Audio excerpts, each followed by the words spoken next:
Michelle Maloney is national convener of the Australian Earth Laws Alliance.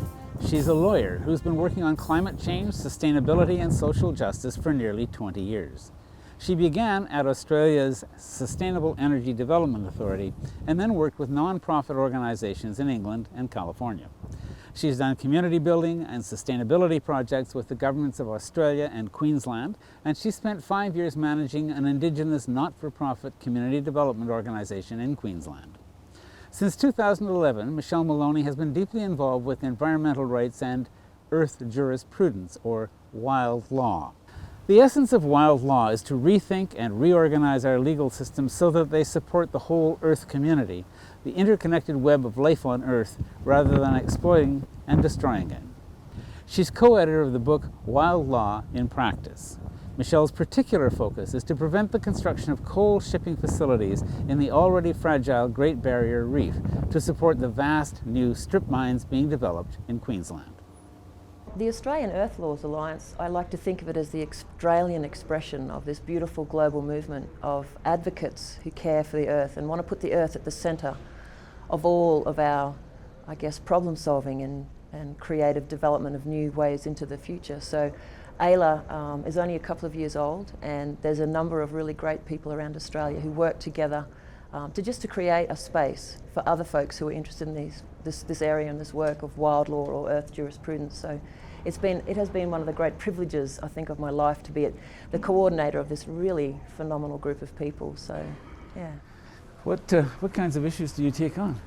Well, it started out, the birth of AILA was the first conference in Australia. It was organised by Dr. Peter Burden, who's now one of our great writers and thinkers on earth jurisprudence and other social issues. But the organisation itself it's lovely how it grew, because we had a conference in 2009 that brought people together who all stayed in touch for another gathering in 2010. And then by the time we organised another get-together in 2011, we realised there were a number of academics, people involved in government, a lot of activists, a lot of people right outside law and governance who wanted to continue the conversations.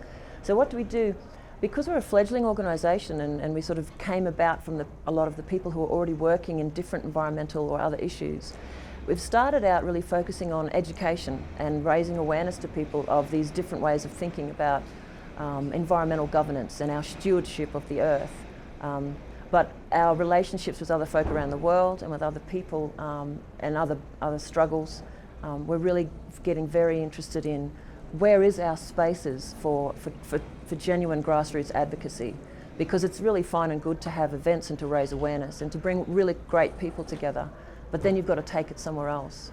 So the kinds of work that we're interested in it's not as easy as saying save the whales. We're actually saying save the governance structures underneath, change them and make the whole system better. So system change can be difficult to communicate, but we look at, basically, we see the challenge of earth jurisprudence as trying to focus on changing the entire underpinning structures that support modern industrial life and turning them around so that every decision that individuals, collectives make supports the earth first and nurtures the world that nurtures us.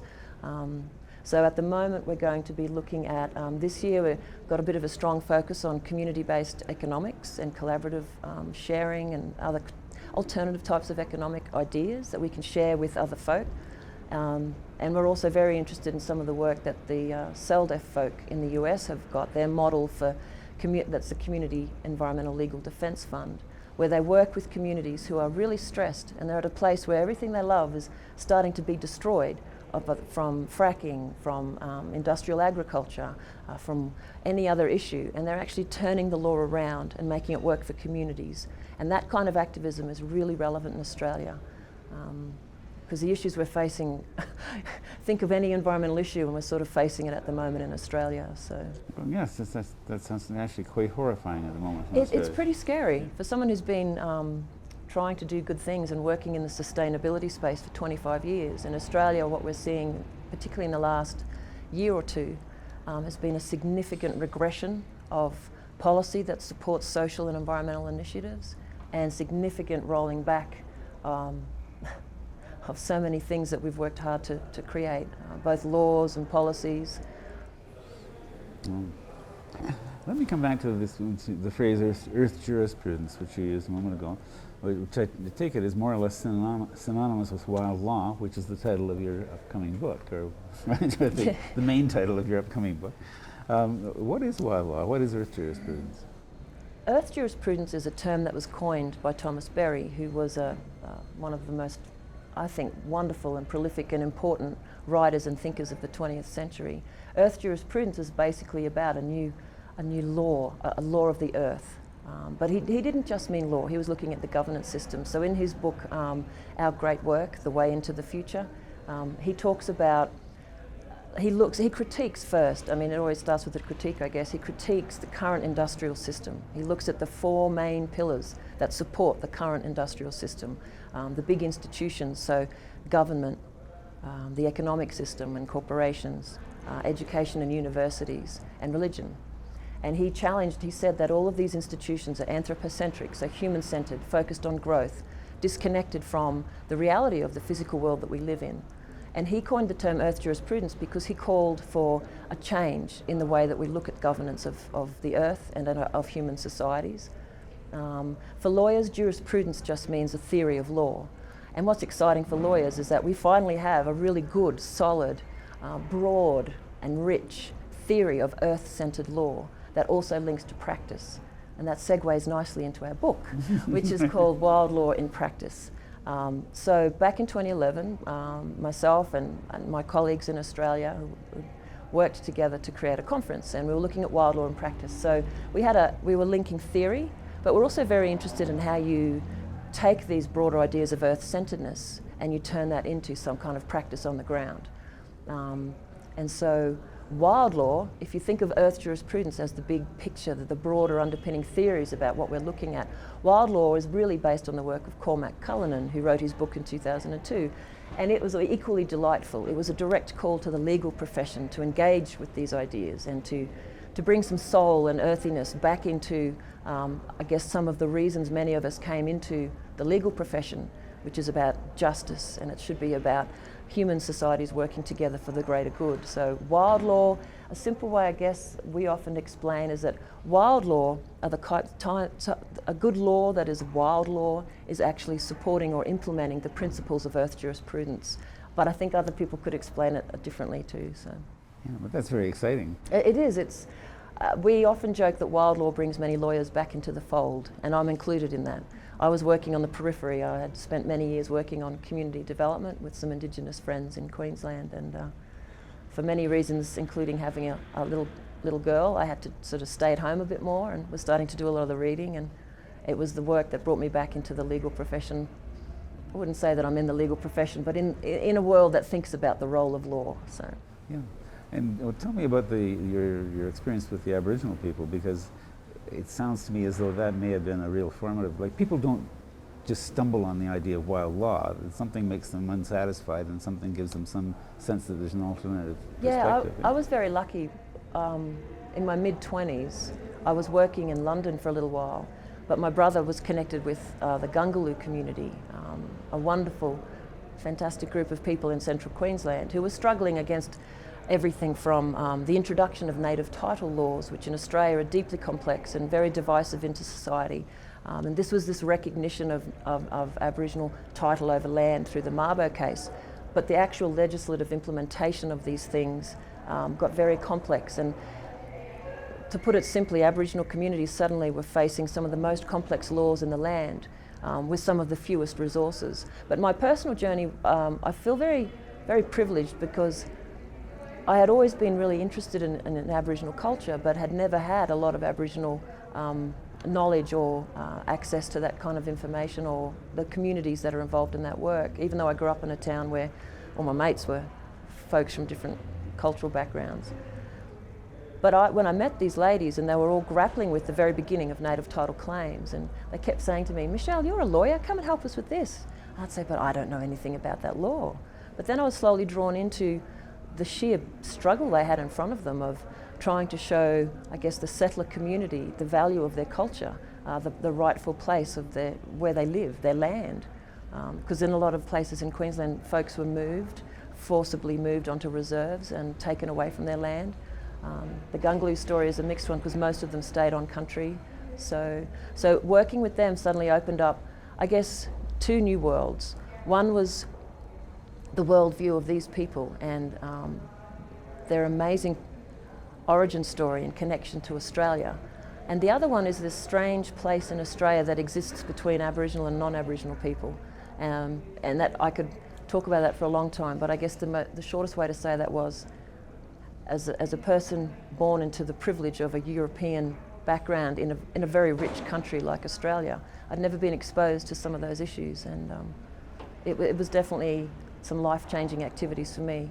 I love them all very dearly, and the struggles continue, they shift and change.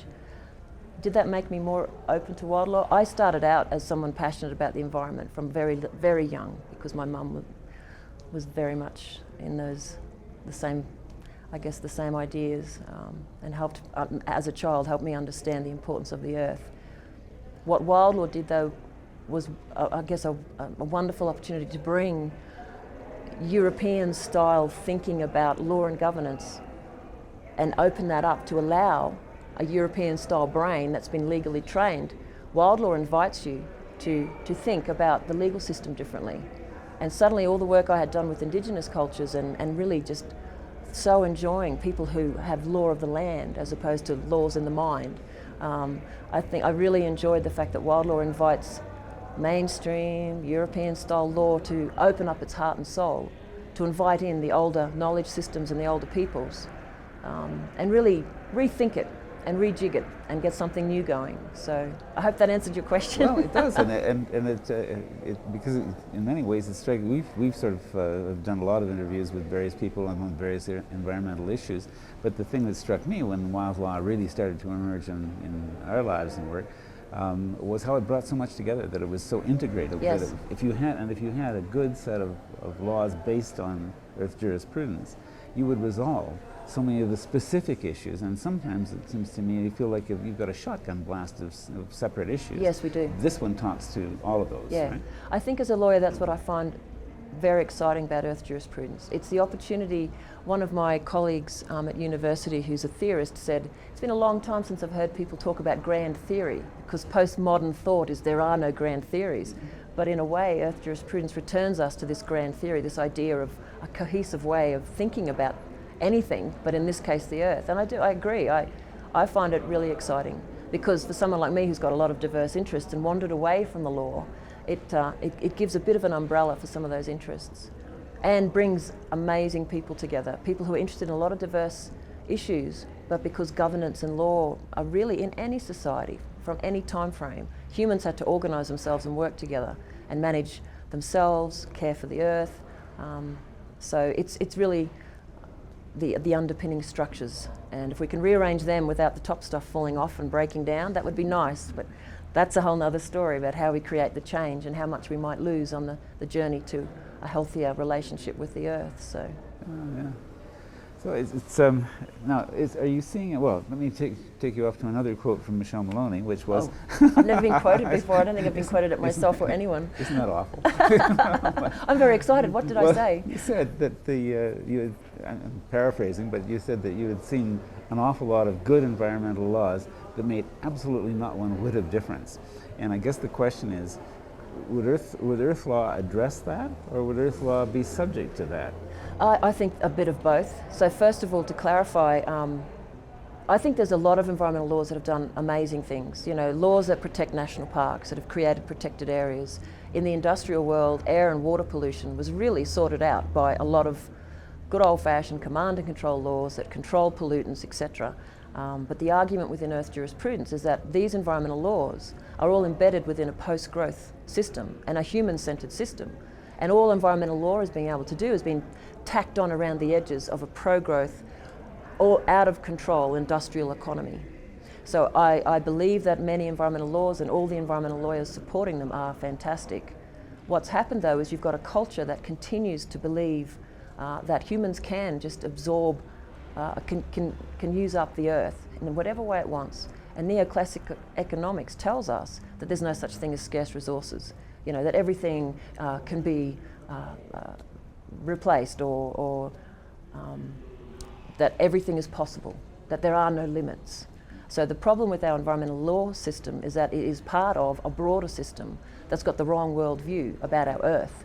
And what I find, I guess the easiest thing about Earth jurisprudence and what all Indigenous cultures know is that if you put it around the other way and look at the Earth first, understand what she needs, and live within those limits, then everybody, the Earth beings, the humans, everyone fits together.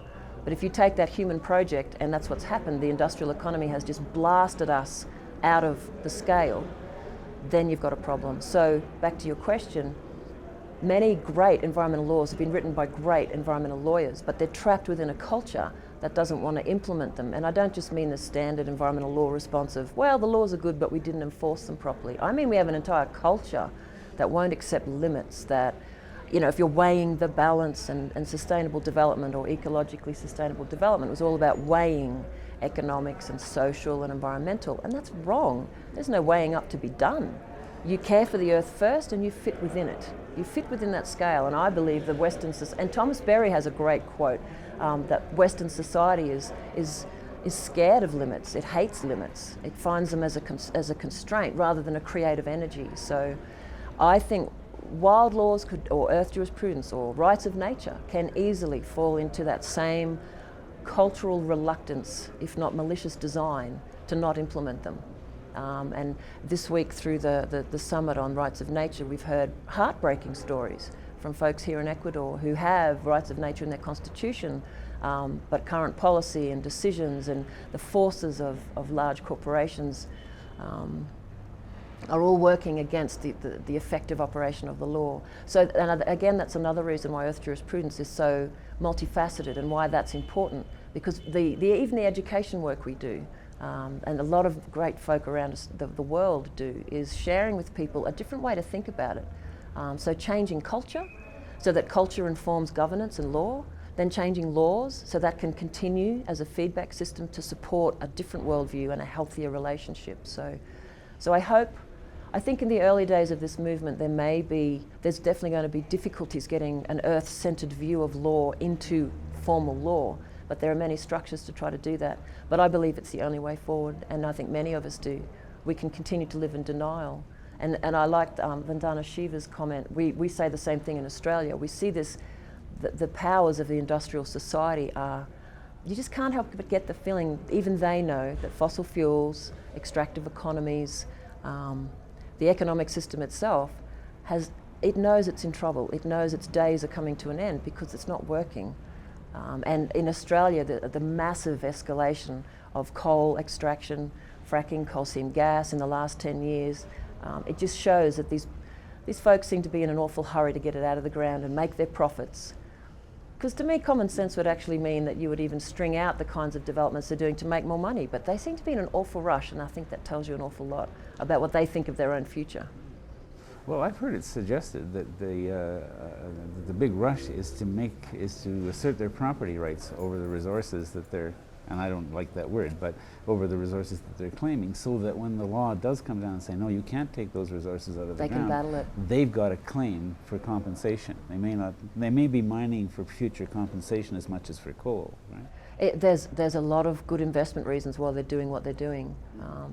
And in many countries like Australia, the power of corporate interests, the influence they have over policymakers is deeply disturbing, deeply destructive to democracy. And to see this kind of developments in a country as rich as Australia is, I've said it before, it's shameful.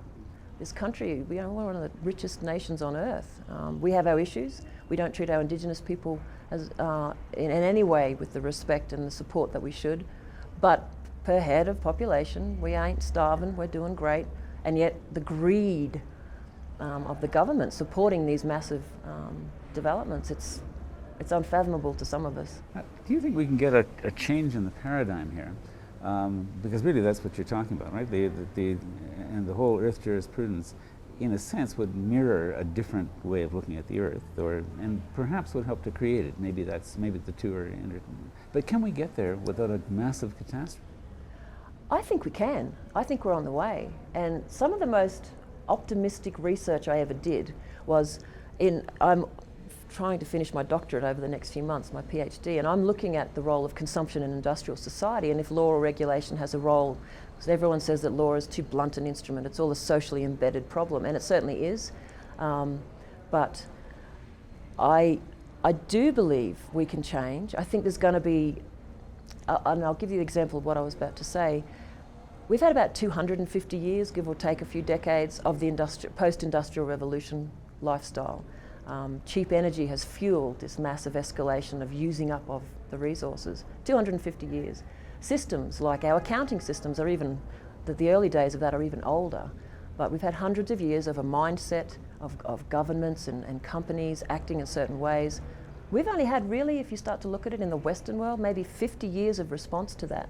And I'm excited by that. Everything from, if you even start from 1972 with the Club of Rome report on limits to growth, it stimulated a phenomenal multidisciplinary response by broader society. The development of ecological indicators, sustainability mechanisms, Herman Daly and the steady state economy gave birth to permission to think about economics differently. And to bring it back to your question, can we make change without collapse? It's already happening. All through those years, we've seen these really exciting community-based responses, particularly community-based, given the nature of the relationship between the large state structures and corporate wealth. Alternative economics, even when I started at university, environmentalism didn't look so much at all of these wonderful, smaller ways of looking at the economy, returning to, I won't go into the details, but you know, there's a lot of great folk doing interesting work there. So the revolution has started.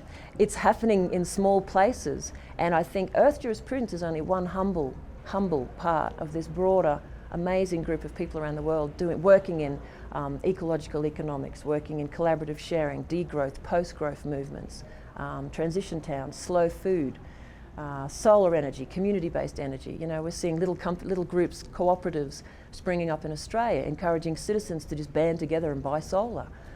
We see alternative food systems trying to break away from these big industrial agri-food systems. So the revolution is happening. Will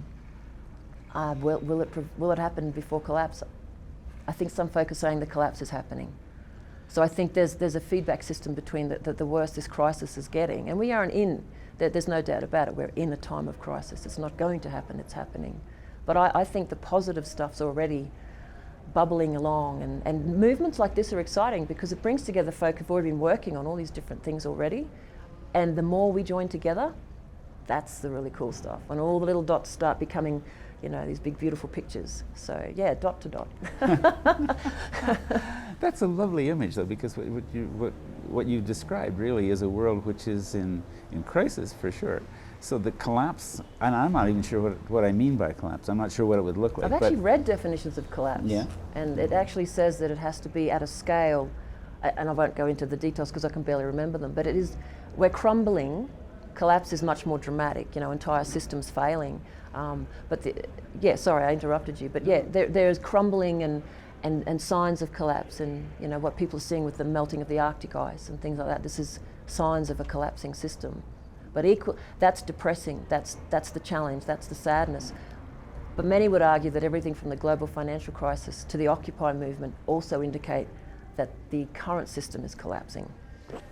Well, that's what I was going to say, is the lovely image is what you really described is that old Chinese symbol that means both danger and opportunity, that we're in a world which is really at a pivotal point, and where the kind of work that you're doing may be very, very important. Yeah, we hope so. I mean, I see the work that any of us is doing as this one small part, and as individuals we have to live a life that fits within our ethics and our worldview, and then we have to join in collective action, whatever action that is, whatever. I often have students I work with a lot of volunteers and give a lot of talks, and students come up and ask what should I work on? I said, well, what do you love? What are you most interested in? Think about what you love as an individual, and then think about all those other people who love it too, and join the collectives. You're a subversive law teacher.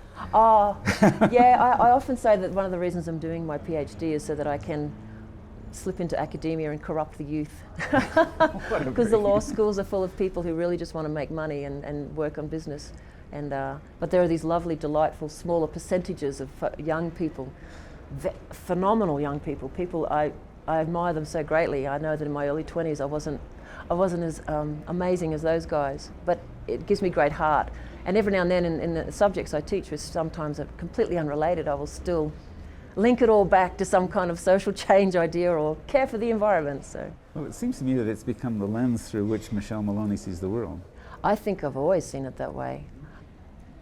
When I was 7, I would sit there, and if Mum was watching TV, she would cry if she saw foresters logging down giant trees. So I like to say that I was inculcated into the environmental worldview from my mum. So, and honestly, in Australia in the days when I was little, that was quite a wonderful treasure to have a mum who was already an environmentalist before there were a lot of them around. So. What a gift. Yes. What a big gift. Yeah. I've got to let you go, but I do want to talk about the river in Australia, the name of which neither one of us feels entirely comfortable. Oh, the river in New Zealand, I'm sorry. yeah. Yeah, neither one of us feels entirely comfortable about, but it is achieving some kind of special status. Oh, it's wonderful. Yeah. I think it's a really exciting development in just good old-fashioned Western-style law, and I can take a step back. So the river you're talking about, it's when you look at it as an Australian or someone from North America, you might say Wanganui, with an Australian accent, that's what you'd say. But I am told with great authority by both Maori and other New Zealand colleagues that it's pronounced Whanganui River. But I apologise if I got that terribly wrong, and New Zealand folk are laughing at me right now. But what happened is, at the end of 2012, the international press picked up that this river had been given legal personhood, rights in law. Some of that coverage was a bit more enthusiastic and perhaps a little not accurate. So when we made contact with some of the folks over there just to find out, because it sounded really exciting, some people were calling it of a rights of nature development, but it actually comes from a different place. So very briefly, and I'm not an expert, but I've looked into what these amazing developments are. In New Zealand, under the Treaty of Waitangi, there are compensation agreements. So really it's about negotiations between the Maori people and the government, the state. And there's a lot of really intricate details in there that I don't want to brush over with disrespect. But in a nutshell, what's happened is that under some negotiations between the Maori people who are responsible or care for the Whanganui River, the beginning of an agreement is being reached. Apparently it hasn't entered into law yet, but under this agreement, and I've read the documents, there's a record of understanding that starts to map out a lovely relationship. So what it will do is, if it all goes through, and I really hope that it all does, it will recognise the river as having rights of legal personhood rights, means having the same rights as a person or a corporation. But it does give express reference to the fact that it has to have reference to river rights, or the rights of what this river should be. And it will be managed by apparently a guardians, a representative from the Maori people and a representative from government.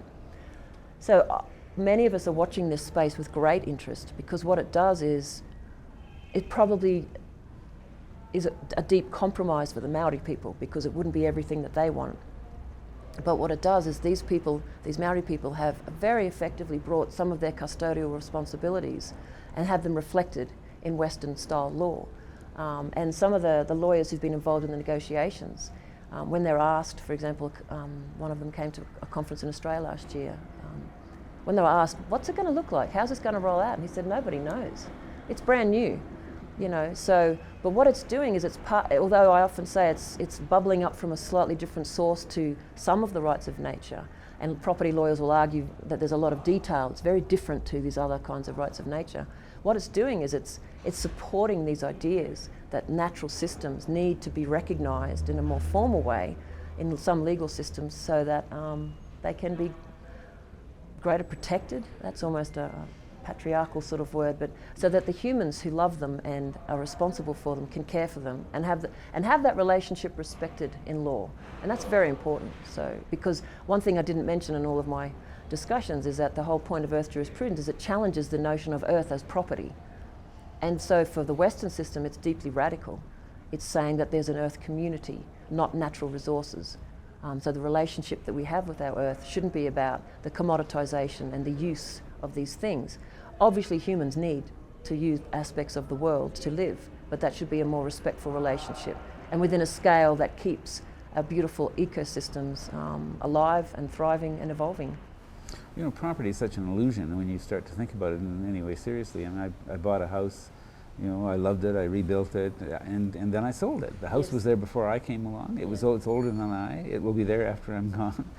What does it mean for me to say that I own it? I mean, I basically get the use of it for a while, and then that's just a house. That's not even the land. That's not the land. I Exactly. mean, the land is there and too. all indigenous cultures had no disbelief that they owned land. You know, even in the cultures that did partition up for households or larger groups, it was about caring for it and respecting it. And I mean, obviously it's a broad generalisation, but definitely the cultures of the Aboriginal peoples in Australia, the folks in North America and South, they see the land as their mother. That's why it's Mother Earth. It supports them. It gave life to us. We'll return to the earth.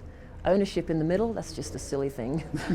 It is silly, and look, basically. the folks interested in the earth jurisprudence movement aren't naive. We don't think we're going to have some complete change of the property system overnight.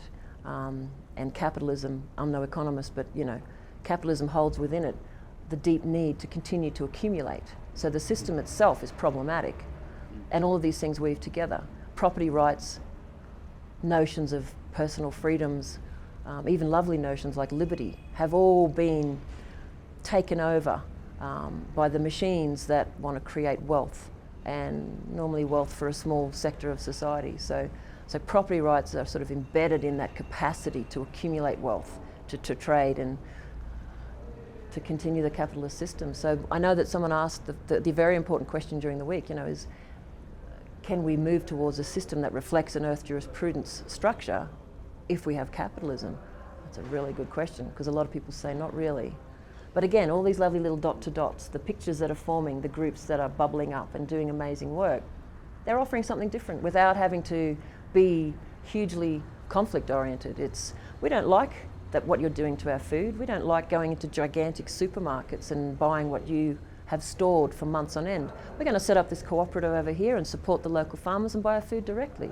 I love that. There's so much freedom, and you can't always do it. For example, with extractive industries, you can't do it. You have to fight these guys and stop them. But with other options, you can say, we don't like your system. I'm going to create something better over here.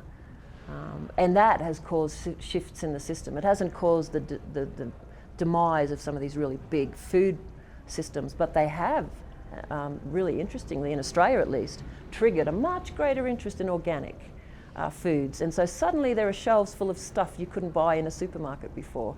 There are two ways of thought about that they've corrupted the system or that you're changing the system. But either way, lots of wonderful things going on. Yeah, and there are openings for you to behave in your own life that Yes. weren't there before. Yeah, Right? and look, the biggest message I've learned over the last few years, this journey into wild law and learning from all these amazing people, has been that the disconnect, not just of modern humans from nature, but the disconnect from all the systems that support us. And the longer the transaction chains towards our energy systems, the consumption of things we buy and food, the more difficult it is, and often the less wholesome it is. You know, the longer it takes for your food, the food production system, if it's been made somewhere and then transported and then shipped and then stored and then sold, it can take a very long time for the consumer to find the food. But if you just buy it from the farmers or through a very short, both short geographically and short time-wise system, it always seems to be a little more better for the earth. If the source is better, the connections are better, you connect with the farmers, you support each other. So it's a really simple idea, but I've learnt that from a lot of my friends in collaborative economies and such, and studying consumption. And you can, and you know, even just in narrow economic terms, you can pay more to the farmer than he could possibly get feeding it into this massive system, each piece of which has to take a part of the profit. Absolutely, and let's not even go into the complex world of subsidies and Absolutely. disadvantages. Let's not go there. Yeah. Let's go one more place, and Yes. that's your book. When I read your book, when it comes out in the fall, what am I going to find in it? Well, it's actually a really lovely mix of authors. Again, it came from our conference. So in 2011 we had where we were looking at building theory and building practice. So Peter Burden and I have invited folk who came to the conference and a few others to just write chapters that look at wild law in practice. So it was really, I guess, driven by our interest in what's going on at the grassroots level and what's possible. So what you'll find in it is a collection of articles from people who'll give an update on how rights of nature implementation is going in Ecuador, how rights of nature or the reflection of water rights in other systems is how it's actually being implemented, the challenges on the ground. articles that reflect the challenges of thinking about things like, at the moment in the Western world we have animal protection laws and animal welfare laws, and they sit over here, and earth jurisprudence is sort of a much more broad-based theme, but a lot of the environmental laws and animal protection laws are very different. So is earth jurisprudence a space to bring them together? What's the practical implications of that? And a lot of, it's a really nice mix, because sometimes in this space a lot of the books that are published are very theoretical, but this one, by being in practice, brings together a mix of academics and grassroots activists. And there are a few other theoretical pieces, or that at least trying to piece together, these are the big ideas, what could we do with them? So there's still a little bit of normative, idealistic. I'm actually thinking of my chapter in the book in particular that looks at earth jurisprudence and ecological limits and how it might work with new concepts in science like planetary boundaries. So I just gave a plug to my own chapter in my own book. That's pretty sad, isn't it? But all we hope is that this book adds to the growing collection of folk who are writing about these really important issues. But I guess me, because of the work I come from, I'm very interested in being, and this is, I think, possibly my final comment, the one thing I love about rights of nature or earth laws is that it's rapidly becoming a hub for doing one of the toughest things around, which is linking really big theoretical ideas to absolutely grassroots change. And I think that's a really nice thing about this space, and what we've seen this week at our summit here in Ecuador, the bringing together of very diverse worldviews and very diverse people. So hopefully that's what our book will reflect a little bit, but not as much as perhaps things in the future. So. You're absolutely right. That's a wonderful place to stop, and thank you so much. I know this was not easy for you to do, but very important to us, and I think very important, to those people who will get to see this interview over time. I hope so. I hope that really it's helpful. Appreciate it. Thank you. Thanks for your time. Michelle Maloney, National Convener of the Australian Earth Laws Alliance and co-author of the book Wild Law in Practice. This interview is part of the Green Interviews Green Rights documentary project. If you enjoyed this interview, you may also enjoy our interviews about environmental rights with Pablo Fajardo of Ecuador, Mumta Ito of the United Kingdom, and David Suzuki of Canada. For the Green Interview, I'm Silver Donald Cameron. Thanks for joining us.